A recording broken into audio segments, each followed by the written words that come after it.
And they're actually super over farming. And then we live with 1 HP here. I actually try to swap out onto the CMP tie though. And they're actually one powder snow of getting taken out, which means that when the incinerating comes through, it actually is not going to KO me. We're going to be able to take that out with the one shot there. Jellicin's pretty low, but it resists these. But I think we have enough HP. They are not close to a move to get this mud shot down. Nice. Hey everyone, welcome back to the channel. In today's video, we're going to be going over a new team for Ultra League Premier, a little more accessible team. We have 2 starters and Abomasnow, so it's going to be Swampert, Charizard, and Abomasnow. Some troubles this team has is with a Politoed lead, Jellicent lead. Basically, water type leads are tough.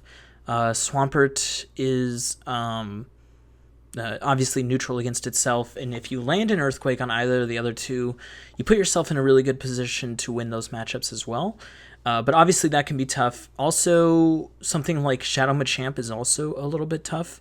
I don't know if in this set I'm going to show, we played against a Shadow Machamp switch in, and I played it wrong. But now I know how to play it. When they switch in, definitely hit them with the Swampert first, take one of those shields, then you can come in Charizard. Going in just Charizard, you give them the opportunity to double cross-shot bait and then hit you with that Rock Slide, which is going to KO you, especially when you're that low. If you haven't, definitely hit that subscribe button, and let's go ahead and get into the video. Alright, so we're going to be showing just one set here, so that's 5 games. Obviously, this lead is pretty good for us. We just have to maintain switch at all costs. They go into a water type. I switch into my Abomasnow.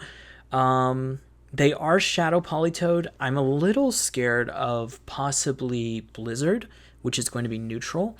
Not going to shield the first one, though. We obviously would survive. Well, I don't even know if we would survive. I'm pretty sure we would. Politoed is very bulky, therefore does a lot less damage. Their Politoed is actually exactly at 2,500. Must be nice. Definitely, there are no Poliwag nests that I know of in my city, so hopefully on the next rotation there is one. I also really would love a Skarmory nest. Alright, so they baited right here, or well, they threw 2 weather balls actually, and I'm wondering if they're just trying to get to the clock or what's going on. I am counting the moves, but I don't know if I should shield the next one or not, and we'll see if I end up taking that shield, because if there is a Politoed against my Charizard, that's obviously going to be really bad. Switch timer is almost up on both sides. They go Weather Ball again. I have a feeling they just wanted to get to the switch timer here. We do have a shield advantage. They switch into Muck. We switch right back into Swampert. And I'm looking just to EQ and get out of this matchup. They can throw Dark Pulse here. They can throw Acid Spray. I believe it gets Sludge Wave as well. And yeah, I think this Earthquake one-shot. So yeah, GG there on that Mon. They come back in with the Politoed. I'm not going to shield any of this. We still have the Abomasnow. Switch timer is down for at least another 30 seconds. So we're looking, you know, if we get taken out in this matchup, we get taken out in this matchup. And we can come in and get to that energy ball. But I'm going to go for the Earthquake here. Believe we should stay alive on this. It's an Earthquake. Never mind. Okay, well, now we know they have Earthquake. We also know they're almost out of energy. I do decide to throw this right away because well, I guess I could have farmed a little bit more, but we're really in danger of Weather Ball. Plus, I don't know what's in the back, and I don't know if we need this Abomasnow for this thing in the back. It's Jellicent. We definitely need at least 1 energy ball here. We do throw this, and I think I'm just going to switch to Charizard, let the energy get thrown here. It ends up being a CMP tie. This is probably Bubble Beam, but either way, I was never shielding this. We're going to come in with the Charizard. I believe it's in range of getting Blast Burned here. And this should be GG. We still have the shield, which means they can't really hit us with anything too hard. They're not going to have enough time to get to a Shadow Ball and a bait with a Bubble Beam, so we would just shield the first thing that they throw. Alright, Swampert and a Politoed. This is one of those tough matchups I was telling you about. I probably played this team for like 4 sets to really try to get it down, and yeah, definitely if you can land the Earthquake here, you're pretty good. They do end up really farming a ton. I don't know if they're just trying to get an extra mud shot in, but I'm not going to bait anything. I'm going to go for broke here, and now I'm okay with Swampert getting hit by anything here. I think that this is probably the hardest matchup in this. It's possible. I'm trying to think. It's possible that there's a Mandibuzz in the back. Mandibuzz and Politoed go really well together. Also Ferrothorn as well. So I'm probably going to throw this, just see if I can get a shield, and then maybe switch into Abomasnow. It ends up being a CMP tie, which is fine. They still have a lot of energy. They went up to a ton. I'm actually surprised I shielded this, but anyways, we switch into this matchup. We're okay getting hit by anything here. They do come in with a Alolan Ninetales with Powder Snow. This is a bad matchup for Abomasnow, but we have a little bit of an energy advantage. It only takes 2 Earth powers. Only takes 2 energy balls to KO. Well, just about. With the extra Powder Snows, even though they're resisted, we can get it to about half HP. And the defense fell there, so the next energy ball really going to be pressuring a lot. It's going to take them 3 weather balls to take us out, so we will get to that second one if we need to. They're probably going to shield because they don't know what we have in the back. But even if they shield, it's fine. We'll get the Charizard to go for a farm down. It'll probably end up getting hit by a weather ball because they're going to be able to farm us down at this point. Which is maybe something you could say towards going for a Powder Snow here, since the defense is dropped. But you know what? I'm just going to go for the shield, get it, and, you know, going to be good there. Coming in Charizard, I believe we can just farm down. We are, like I said before, we are going to take 1 Weather Ball at the least. We might take 2. Fire Spin did go through there, which is obviously very nice. Oh, I forgot to say my Charizard is Fire Spin.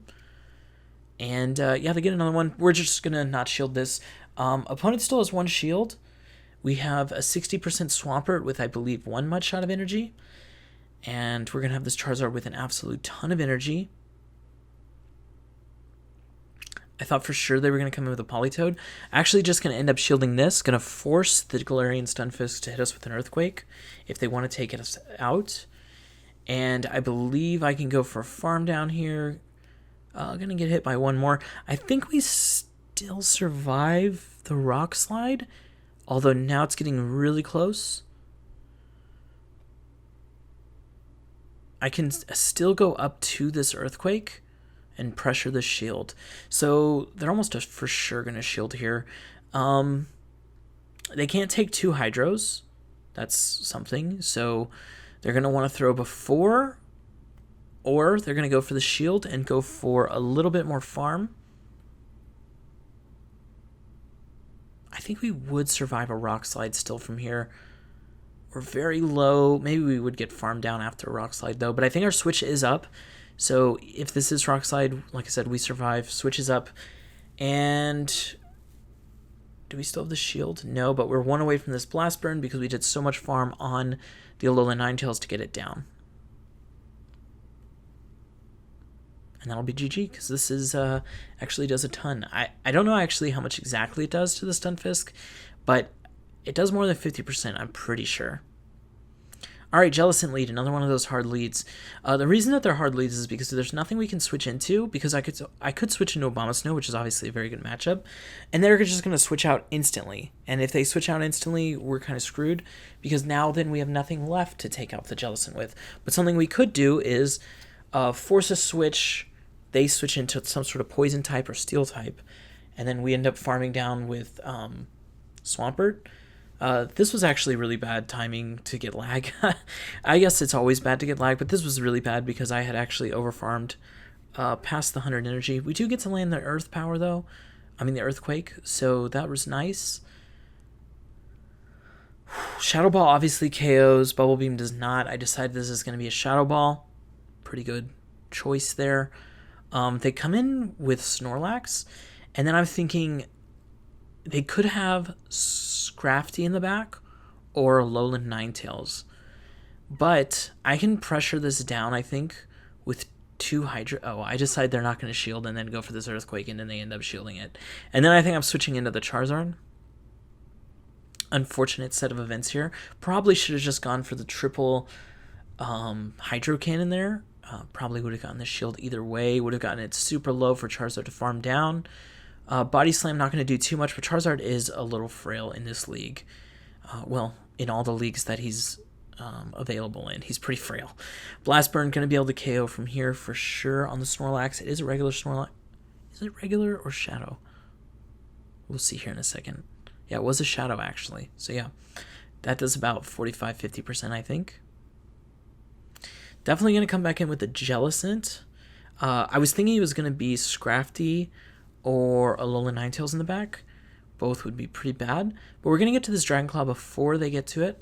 I don't think this KOs from here. I guess it depends how XL this Jellicent is. Obviously, if it was the most XL, it's definitely not going to KO. Yeah. Just going to let this go. Probably need to come in with Abomasnow and try to farm. Could also come in with Swampert and farm, I guess. That would be a little risky. Abomasnow definitely safer. Ends up being a Talonflame, which is not great, but we are at least going to be able to throw neutral into it. We do have the Swampert for a potential catch later. We're definitely counting the Incinerates, one of the easier moves to count at the very least, since it is so slow to come out. Definitely you can get 2 Powder Snows in for every Incinerate, so try to use that timing as best as possible to give yourself a real chance in this matchup. And they're actually super over farming. And then we live with 1 HP here. I actually try to swap out onto the CMP tie though. And they're actually 1 Powder Snow getting taken out, which means that when the Incinerate comes through, it actually is not going to KO me. We're going to be able to take that out with the 1 shot there. Jellicent's pretty low, but it resists these. But I think we have enough HP. They are not close to a move to get this Mud Shot down. Nice. All right. Game 4 here. Swampert on Swampert, another pretty bad lead. So each of these games was pretty tough leads, except for the Alolan Muck lead, which is why I wanted to show this set. Yeah, and this is a tough one. You're going to try to get extra in. They don't get an extra in, and I don't believe we're going to get an extra in either. The only question is, can you force shields by making them think it's an Earthquake? They did end up shielding. They're going to come in. They're basically going to say, hey, we're throwing an Earthquake right at you as well. But I'm not gonna want to shield this. So, I mean, a shield is obviously going to come from the next Hydro Cannon for sure. They win CMP here, which means I'm probably going to be losing CMP the rest of the time. Something to think about in this matchup for sure. They're going to be pretty close to out of energy. I mean, they're, I think, 1 or 2 away from the next Hydro Cannon, which we are as well. Not winning CMP, though, is going to be pretty tough for us here. The question is, do I just let it go? And we actually end up trying to catch. They end up trying to catch 2, and this is really, really bad. Obviously, a counter user against an ice type. Going to be super effective against us. Really nice looking Obstagoon here, the shiny. Pretty rad. And yeah, just going to go for the energy ball. Maybe we can get a defense drop or something. I don't know what we can get out of this. But now we're really hoping the thing in the back is really weak against Charizard, because if it is even neutral, it's going to be really tough. In fact, I have a feeling it's going to be like Machamp. Does that make sense with Swampert? Swampert's going to be... No, because you'd be really bad against grass. So it actually could be like Talonflame. I actually think it is Talonflame now that I think about it. Fire and Water go good together, obviously, and they're using Obstagoon as maybe the safe swap. Actually, could be using Talonflame as a safe swap because Incinerate, but we'll see. I try to get as many extra Mud Shots in as I can to give myself an edge against the opposing Swampert. But now I'm starting to get really low on HP. They do come in. It is a Blaziken, actually. Wow, so this is really tough because the counter damage is going to be too much for my Swampert to handle. And if they have Stone Edge or Brave Bird, that's going to one-shot Charizard, which means I'm going to have to shield this. Yeah, I have to shield this. I believe from here we would survive a Hydro Cannon, but it might bring us to like 2 or 3%. Tough. Really tough. I love this opponent, though, using Talonflame there. And they actually had the defense drop, which means we do extra damage, but it doesn't matter that much because we have to get a Hydro Cannon off on it anyways. We're never going to Mud Shot it down. Oh, we did not survive this. I don't know why I thought we did. And then we're so far away. They're definitely ahead of us in energy. That's a GG. Tough lead. Really tough swap. We did a simultaneous swap there, and we got pretty unlucky. But Abomasnow was actually only good against Swampert in this game, and that was going to be really tough for us. Really, Charizard didn't have any play either. That was actually really tough. So this is kind of a neutral lead. Obviously, you have the edge of Swampert because you are faster to get to these Hydro Cannons. But I would really, really, really love to get my Charizard onto this. Obviously, double super effective fire spins would be amazing. Yeah. Oh, and they end up catching a Hydro Cannon. This is just from bad to worse. But we do have the Abomasnow for this, so that is good. We'll get that away from the Escavalier. But now I'm thinking what's in the back, because usually with Jellicent comes like Politoed, if it's in the back. If it's in the front, it's usually like Alolan Ninetales or Scrafty, or something like that. Possibly even Dragouge. So all of those are kind of tough for Charizard. Well, Scrafty you can beat, but it's also kind of tough. I end up farming as much as I can, and then I throw the resisted move because they're so low. This is going to take it out anyways. I wanted as much farm as I could get, even though I'm coming into the Escavalier matchup, and everything we have is resisted. I'm only going to get one move off, so I decided I'm going to go for the Energy Ball, probably. Maybe lower that defense. Really try to force shields out. We have a ton of energy on Swampert, although we did throw some of it into that Jellicent. I actually ended up not going for the Energy Ball here. I was scared they could possibly throw a move and then I'd lose all the energy. But the odds of them throwing a move here were actually pretty low, although I am only like 2 counters. Whoa. Aggressive swap. I probably have to shield this. The good thing is I don't need any shields against this Cavalier, so maybe I'm saying, hey, you wanted to get out of that matchup the first time. Let's see what you do this time. I have a little bit of energy. You have a shield advantage. I can definitely pop both of those shields if I need to. Because one Hydro Cannon from here is definitely going to KO. They do not catch this time either, so shields are going to be down, or we're going to take out this Cavalier. More than likely we want... I mean, shields down is great for Charizard, since we were already at a shield deficit, but this is probably going to KO us, to be honest. Drill Run? Yeah, definitely KOs us. Okay, well, we're going to get one Fire Spin in before they switch no matter what. I'm waiting the timer out so that I could use Abomasnow as a possible sack swap somewhere later down the line. And this is just 2 Pokemon throwing super effective moves into each other. I switch into the Abomasnow. I catch possibly a Discharge, maybe a Lunge. Probably Discharge, which is going to be resisted, and they do undercharge it to get a little bit more. But we are 1 Fire Spin away, I think, and they still need 2 more. Yeah, and this is going to be KOing this. And I believe they're out of energy after throwing the Drill Run against the Swampert. So nothing really going to affect us here unless they had Aerial Ace, maybe. But we take it out, and that's GG. All right, and that is the team I used pretty much all of today, and it was pretty good. We've fallen a lot in the past using other teams, so it was nice to... Don't mind that catching. I just can't catch this Poliwhirl. And yeah, this team actually worked out pretty well. 2 of the Pokemon are really easy to get. Swampert and Charizard, you already have them from Community Day moves. Hopefully you have... from Community Day. Hopefully you already have those Community Day moves on them. They do hit really hard, so it is really nice. We do have the Abomasnow XL'd. I believe I'm using the 15-15-15, so I think it goes to 44.5, saving some XL and Stardust there. I think I'm actually Stardust Dry right now, trying to make a... Who knows what I'm trying to make? I'm trying to make so many things, so anytime I get enough for one power-up, I just power up one of the other XL Mons, and maybe next season I'll have some more XL Mon to show y'all in these videos. But, you know, we use what we have, and hopefully this helps you in some way. Thank you so much for the support here on the channel, and thank you so much for the support on Patreon from Patrick Wong, Delightful Daydream, Rodrigo, Cal, Marlon Day, Josh Lambert, Norris JT 791, and I will see you in the next one.